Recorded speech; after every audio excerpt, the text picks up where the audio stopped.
Al condenado, dice, son palabras textuales, el expresidente Luis Ignacio Lula da Silva, le concedo, coma, en atención a la dignidad del cargo que ocupó, coma, la oportunidad de presentarse voluntariamente a la Policía Federal en Curitiba hasta las 17 horas, hora local, 20 horas, meridiano de Greenwich, el día viernes 6 de abril de 2018, cuando deberá ser cumplido el mandato de prisión, señaló el juez Moro en su decisión. La decisión del juez Moro llega a menos de un día después de que la Corte Suprema negara al exmandatario un habeas corpus para evitar su prisión antes de agotar todas las apelaciones en instancias superiores. Moro, encargado de las investigaciones del caso Petrobras, en primera instancia condenó el año pasado al exmandatario a 9 años de cárcel por corrupción pasiva y lavado de dinero, una pena que fue ratificada y ampliada en enero pasado por el Tribunal Regional Federal de la Cuarta Región con sede en la ciudad de Porto Alegre. Es la noticia más importante en América Latina, que ocupa los principales titulares de los medios digitales, impresos y televisivos, pues dispone que Lula ingrese a prisión hasta este viernes. La Razón digital. Bien, enseguida vamos a estar hablando sobre este tema. Nos acompaña esta noche el embajador de nuestro país ante las Naciones Unidas y también coagente ante la Corte Internacional de Justicia, don Sacha Llorenti. Le doy la bienvenida desde Santa Cruz para todo el país y a nivel internacional. ¿Cómo está, embajador? Un gusto tenerlo. Buenas noches. Muy buenas noches, Enrique. Un privilegio estar en su programa y aquí en Santa Cruz. Un saludo a toda la audiencia que nos ve dentro del país y fuera del mismo. Me decía cuando ingresaba al set, bueno, la entrevista que hicimos hace una semana aproximadamente fue, ¿no?, en un hotel conocido, una marca conocida a nivel internacional. No era tan cómodo, pero nos acomodamos, usted al centro, extremadamente agotado, y a la derecha de usted, Gringo González, presidente de la Cámara de Senadores. Y fue una entrevista que tuvo buena repercusión, al menos eso vi en las redes sociales. Sí, no, recuerdo claramente, porque esas jornadas han sido muy intensas en medio de los alegatos en el caso de nuestra demanda marítima en contra de Chile. Y recuerdo claramente la entrevista porque es verdad, estaba muy cansado, pero siempre es un privilegio estar con usted, Enrique. No, de igual manera. Y cuando ingresaba acá, qué bonito set, me decía, bueno, seguramente por la amplitud y el fondo que tiene, que representa a una buena parte de las ciudades más importantes que tiene Bolivia, me refiero cuantitativamente al crecimiento demográfico. Sí, sin duda. No conocía este set. Es la primera vez que vengo, sí. Muy bien, bueno, bienvenido. Hemos visto, vamos a hablar así, corto, unos minutos, porque tiene otros compromisos, don Sacha Llorenti. Lo he visto de cerca, cumpliendo mi persona funciones periodísticas en La Haya, Holanda. Una humedad terrible, caramba, ¿no? Una humedad terrible, que seguramente usted no la sintió por el trajín mental en el que estaba, ¿no? Bueno, sí, además que nosotros hemos estado en varias oportunidades en La Haya. Este año hemos tenido 2 reuniones del equipo jurídico nacional e internacional en La Haya, previa a las casi 2 semanas que hemos pasado en La Haya durante los alegatos orales. Pero además uno tiene la cabeza en otra cosa. Sí. O sea, la humedad no penetra. No, yo la verdad de la humedad me he enterado cuando usted me hablaba de ella. Sí, una humedad terrible. Por la ubicación, por eso le dicen Países Bajos, conjuntamente a Bélgica, ¿no? Claro. Porque hay partes de territorio que están por debajo del nivel del mar. Aquí estamos 100, 200, o sea que la humedad es menos. Me separaba de la exposición porque usted era parte de la testera principal de la delegación boliviana, conjuntamente los abogados, el presidente Evo Morales. Creo que usted estaba al lado del presidente Evo Morales, ¿no? En una de las sesiones. En las sesiones no, estaba el agente, estaba el presidente, el canciller, el ministro de Justicia, luego yo y varios de los abogados del equipo internacional. Correcto. Y me recuerdo que, bueno, nos separaba una pared y estaban 12 espacios para medios de comunicación, especialmente de Chile y de Bolivia. Y teníamos una pantalla grande, un monitor donde veíamos las ponencias, las presentaciones de los juristas, los abogados, los especializados. Y una de las últimas presentaciones del equipo nuestro boliviano le correspondió a don Sacha Llorenti. La verdad que personalmente no sabía que solamente habían dos idiomas autorizados, el inglés y el francés, para explicar. Y yo le decía a uno de mis colegas, le decía, pero qué bien, como decimos en el Oriente Boliviano, qué bien le chaporea, le digo, Sacha al inglés. Y fue una de las exposiciones que tuvo mayor repercusión en la prensa chilena, porque usted, además de lo técnico, acudió al sentimiento que une al pueblo boliviano con relación al tema marítimo, y fue al mensaje que más se refirieron ellos y que mayor, incluso el ministro de Relaciones Exteriores de Chile, don Roberto Ampuero, se refirió, obviamente sin nombrarlo. Sí, bueno, el discurso fue una especie de cierre de los alegatos orales de parte de Bolivia con varios objetivos. Uno de los objetivos era, por supuesto, mostrar la importancia del tema para Bolivia, ¿sí? El segundo era también explicar a la Corte Internacional de Justicia por qué un pueblo como el nuestro persiste por más de 139 años y no renuncia y no renunciará hasta retornar al Océano Pacífico con soberanía. Y luego dar algunos mensajes hacia Chile. Si usted recuerda, Enrique, enviamos 4 mensajes fundamentalmente a Chile. El primer mensaje fue que Bolivia está dispuesta a generar las condiciones necesarias para un restablecimiento de relaciones diplomáticas con Chile. El segundo mensaje fue que Bolivia está dispuesta a trabajar con Chile en propuestas concretas para resolver este tema. El tercer gran mensaje fue que lo que Bolivia quiere es una situación de ganador-ganador, que gane el pueblo boliviano y que también gane el pueblo chileno después de una negociación. Y el cuarto mensaje era específicamente para Chile, en sentido de que lo único que tenía que hacer Chile era cumplir con su compromiso histórico de negociar con Bolivia un acceso soberano al Océano Pacífico. Y ellos, como dice usted y lo reconoce, hubo una combinación y eso lo detectamos de manera inmediata.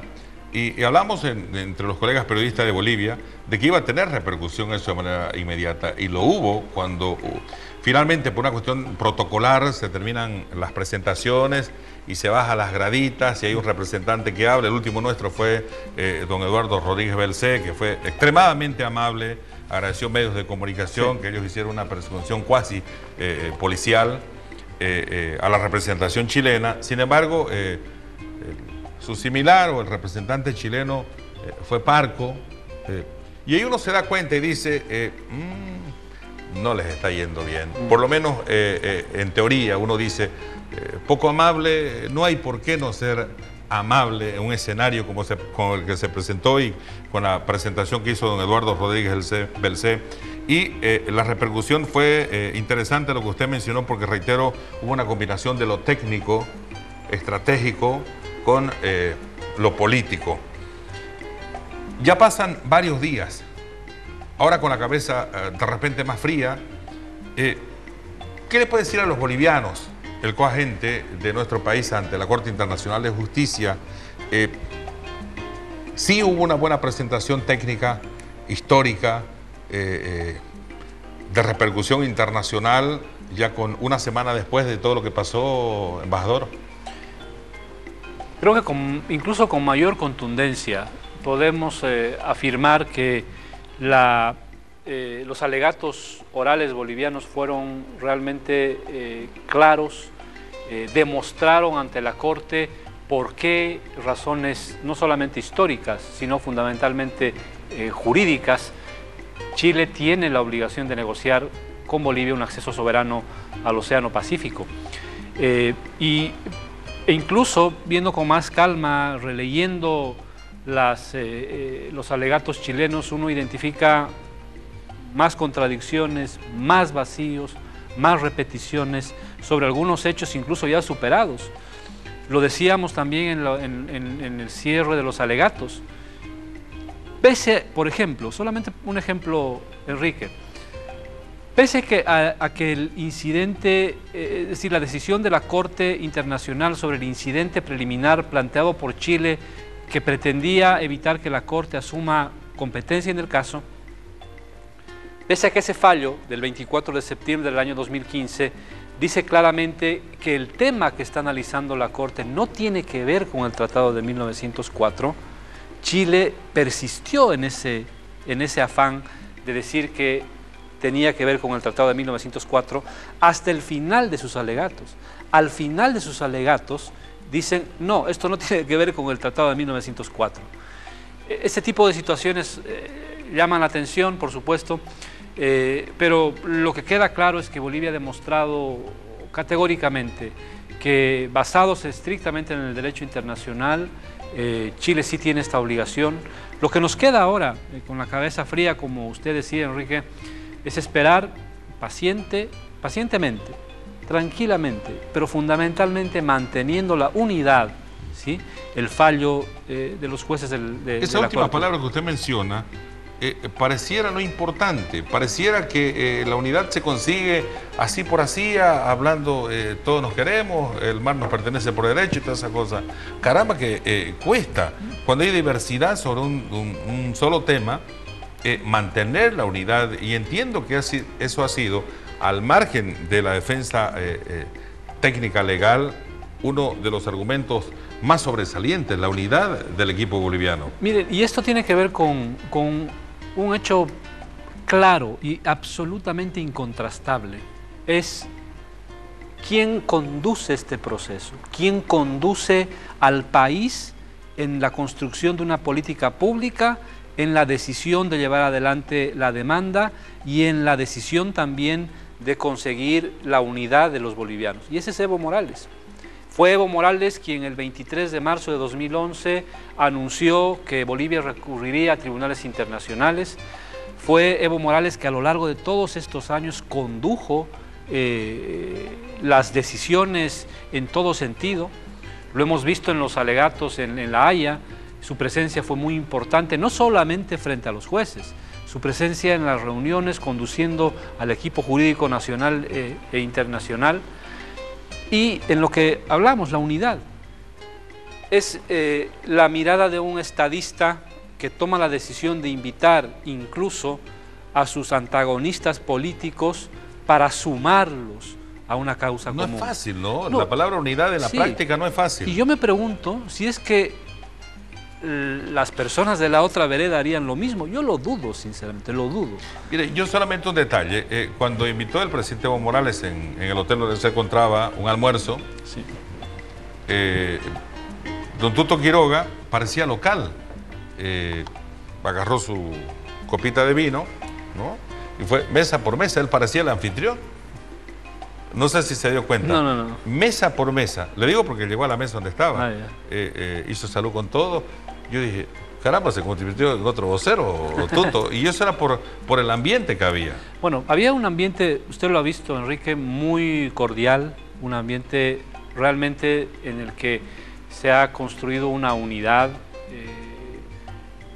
Yo creo que el mensaje ha sido absolutamente claro. Por eso cuando los periodistas chilenos y algunos voceros chilenos decían que Bolivia recurría a argumentos políticos o que lo que le interesaba era la política, que se estaba utilizando políticamente el tema, entonces nosotros nos miramos. Entonces aquí está el señor Quiroga, el señor Mesa, el general Vildoso, los ex cancilleres haciendo campaña por mi partido. Es que no entendían, es que alguna gente no entiende la magnitud del tema. Y creo que ha habido una señal absolutamente clara en La Haya, y por eso decía que es imprescindible mantener la unidad. Está bien, nos podemos pelear por lo que quieran, ¿sí?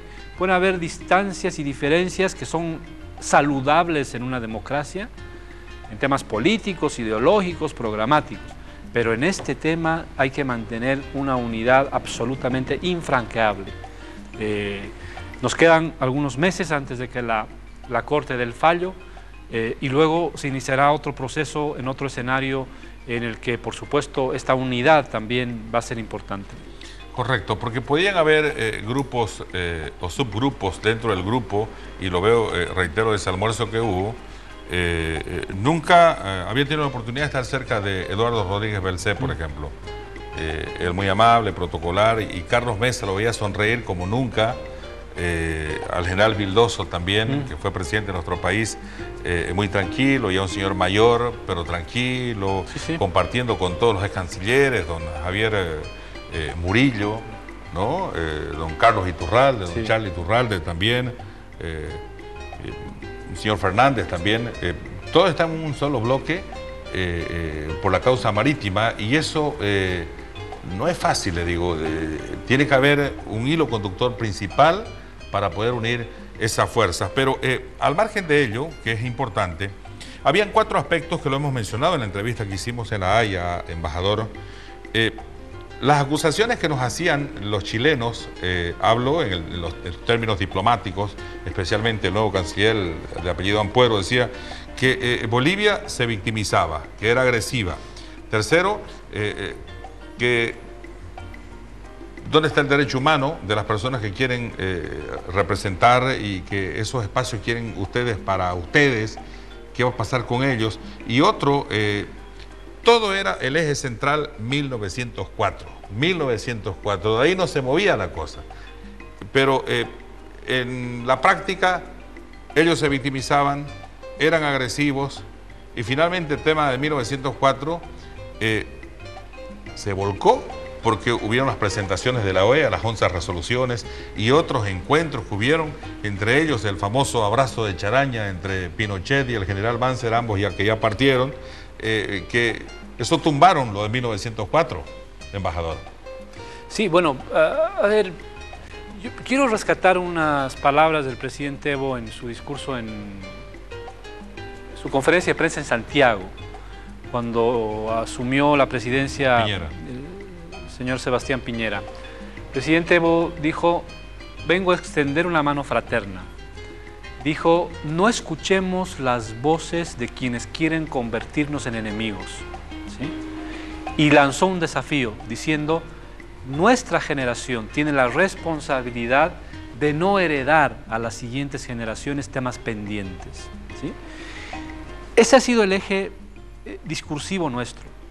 Nosotros nos hemos encontrado con, no de todos, de algunos miembros de la delegación chilena, un eje discursivo más bien disonante y agresivo. ¿Por qué? Yo creo que porque lamentablemente cuando existe ausencia de argumentos jurídicos, uno recurre a lo que tiene más a mano para tratar de subsanar esos vacíos. Nosotros, por supuesto, no tenemos ni la necesidad ni la intención de recurrir a otros argumentos más allá de los argumentos jurídicos, que es lo que le interesa a la Corte, de los argumentos históricos. Y creo que el hecho de que Chile haya estado insistiendo en el Tratado de 1904, que, como decía muy bien Monique Chemelier, una de nuestras abogadas en su presentación ante la Corte, es como si nada hubiera pasado entre 1904 y el año 2011, como si nada hubiera pasado. La declaración del canciller Mate, la declaración de Chile en la Liga de las Naciones, el intercambio de notas de 1950, el memorándum truco, la declaración de Charaña, las 11 resoluciones de la OEA, el proceso del enfoque fresco, la agenda de los 13 puntos, solamente para mencionar muy rápidamente algunos de los elementos. Es decir, ha habido un despliegue boliviano basado fundamentalmente, yo creo que en 3 razones, o en 3 pilares, Enrique. Uno es la verdad histórica. El segundo pilar son los argumentos jurídicos. Y el tercero, que es muy importante, es que esta es una causa justa. Estamos hablando sí de derecho, pero sí también de justicia. Y creo que ese mensaje ha llegado muy claramente a donde tiene que llegar. Y hay que reconocer al pueblo boliviano, de las diversas generaciones, que nunca se perdió el hilo conductor de que Bolivia tiene derecho a recuperar su acceso al Océano Pacífico. Eso desde chiquitito nosotros, ¿no? El himno, y que cuando le escuché entonar el himno al mar, la verdad que se siente en la piel, se siente en la piel. Y el que no lo siente, bueno, es su problema, pero entiendo que es la minoría. A ver, sobre hay una entrevista que le hicieron al presidente de la Comisión de Relaciones Internacionales de la Cámara de Diputados de Chile, Vlado Mirosevic, él dice, el tono del presidente Evo es muy agresivo y eso disminuye la posibilidad de negociación. Y le preguntan, ¿cómo ve el hecho de que Bolivia hubiera presentado una demanda ante la Corte Internacional de Justicia? Él dice, lamentablemente Bolivia judicializó la relación entre ambos estados y por supuesto que pone en tensión a la opinión pública de ambos países, sobre todo las declaraciones virulentas que hemos escuchado. Son frases de contexto. Otra pregunta, varios congresistas de su partido se han manifestado a favor de un diálogo con Bolivia. ¿Coincide con esa posición? No son del Partido Liberal, que es mi partido, y defiende la posición y la argumentación chilena, pero en el contexto de la coalición que conformamos, el Frente Amplio, hay algunos parlamentarios que han expresado su solidaridad con Bolivia. Eso no representa la posición conjunta. Otra pregunta, ¿no hay posibilidad de negociación de mar con soberanía e intercambio territorial? La verdad es que estamos hoy, por decisión de Bolivia y del presidente Morales, en una relación judicializada. Por lo tanto, desde ese punto de vista, lo que queda es nuestra defensa en la Corte. No veo que haya espacio para ninguna negociación con Bolivia. Claro, hay una fuerte tensión desde el momento en que el presidente Morales decide llevar a Chile a una corte. Lo que queda es discutir en ese contexto. Y finalmente dicen, le preguntan, ¿qué cree usted que se puede hacer al respecto? Hago un llamado al presidente Morales a tener un tono de integración de los pueblos y a no seguir empobreciendo nuestra relación, entre otras frases. Y nosotros veíamos allá que más bien, como le decía hace algunos minutos, la agresividad venía de ellos y no de parte de nuestros representantes bolivianos. ¿Qué le quiere decir a los hermanos bolivianos que nos sintonizan en este momento en el país y a nivel internacional? ¿Qué viene de acá para adelante, embajador? Bueno, lo que viene es, bueno, varias cosas. La primera, digamos, reaccionando un poco a lo que usted leía, Enrique. Mirosevic. El presidente, reitero lo que ha dicho, que me parece muy importante. Nosotros tenemos que evitar escuchar las voces de quienes quieren convertirnos en enemigos, primero. Esta es una de esas voces. Las voces que quieren separarnos, distanciarnos, porque ahí hay una ausencia de honestidad intelectual, porque Bolivia se ve forzada a recurrir a la Corte Internacional de Justicia, porque Chile cierra las puertas de la posibilidad de una negociación, ¿sí? Es por eso que llegamos a la Corte Internacional de Justicia. Pero bueno, este es un tema que está ya en la Corte, en pocas semanas, en pocos meses la Corte definirá. Reitero, las señales que ha dado el pueblo boliviano han sido realmente inspiradoras y maravillosas. Ver esa imagen del banderazo el 10 de marzo ha sido una imagen que ha quedado calada en mi memoria, y cada vez que alguien me pregunta ¿por qué es tan importante esto para ustedes allá en Nueva York? Yo les muestro las fotos, los videos del banderazo para que la gente entienda la dimensión que significa este tema para los bolivianos y bolivianas.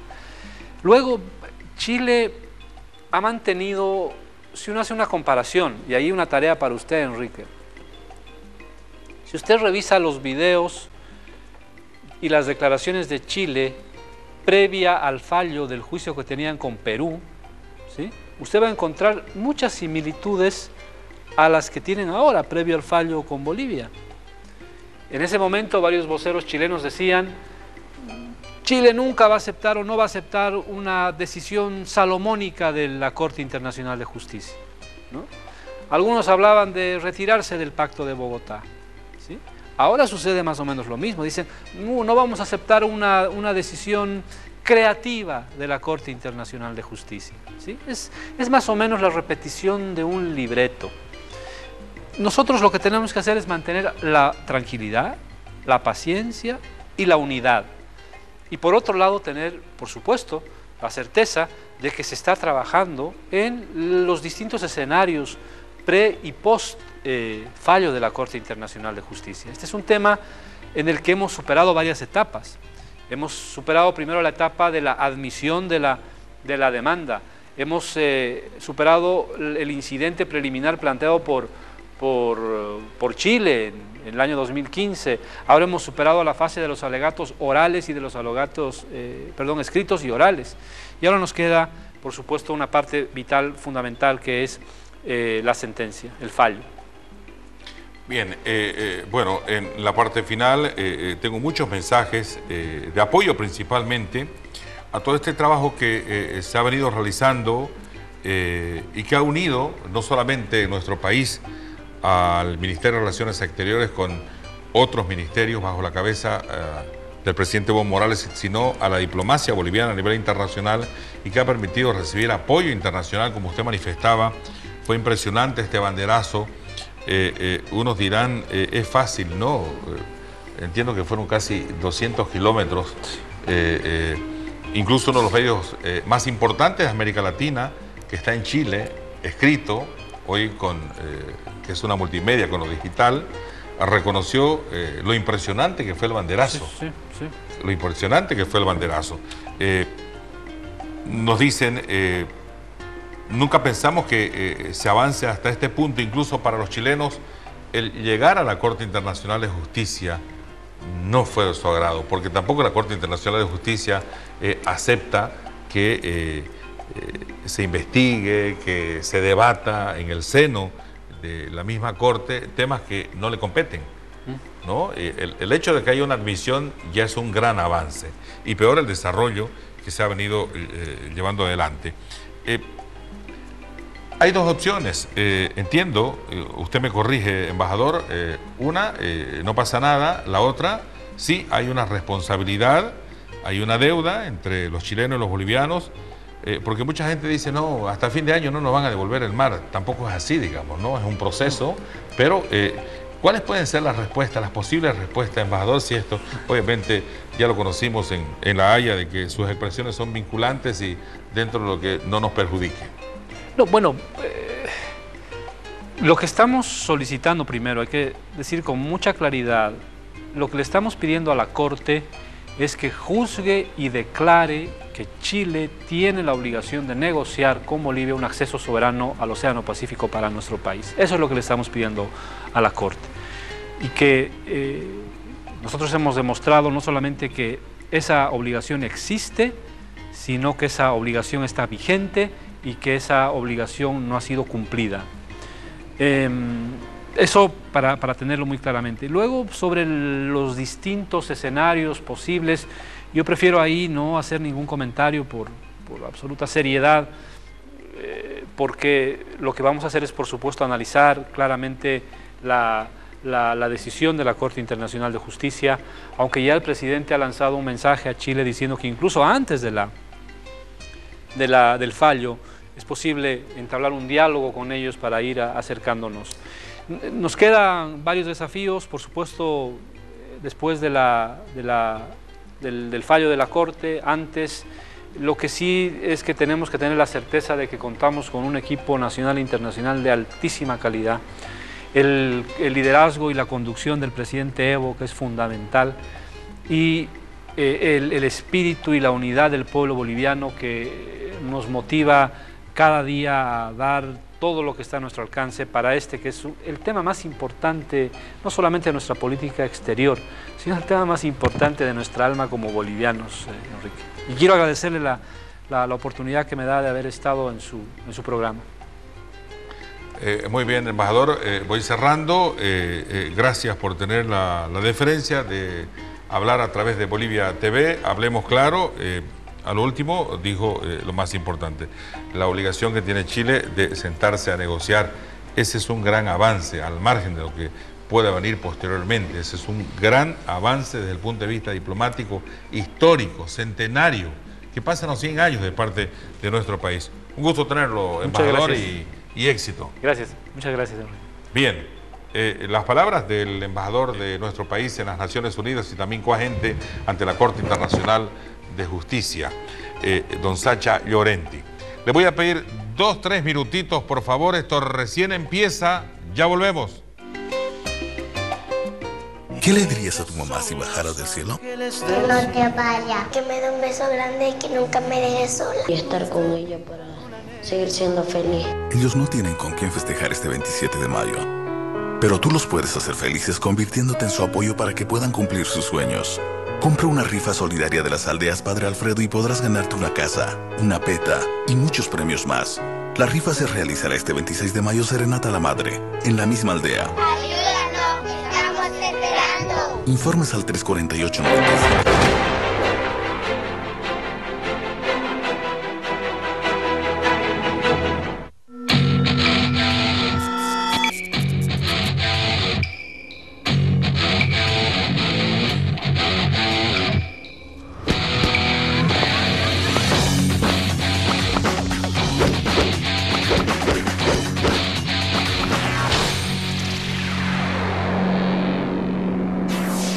Bolivia TV, el canal oficial de los 11º Juegos Suramericanos Cocha 2018. Enrique Salazar está en Bolivia TV. Nos presenta frente a frente a los protagonistas de la información. Hablemos claro, el referente de opinión y debate que usted necesita para cerrar el día. Lo que ocurre día a día es parte de nuestra historia como país. Además, los protagonistas más importantes de la noticia los tiene aquí. Pero también, usted se entera primero. Hablemos claro. Por Bolivia TV, haciendo historia. Cultura, música, deportes y mucho más es lo que te ofrecemos en Al Aire Libre.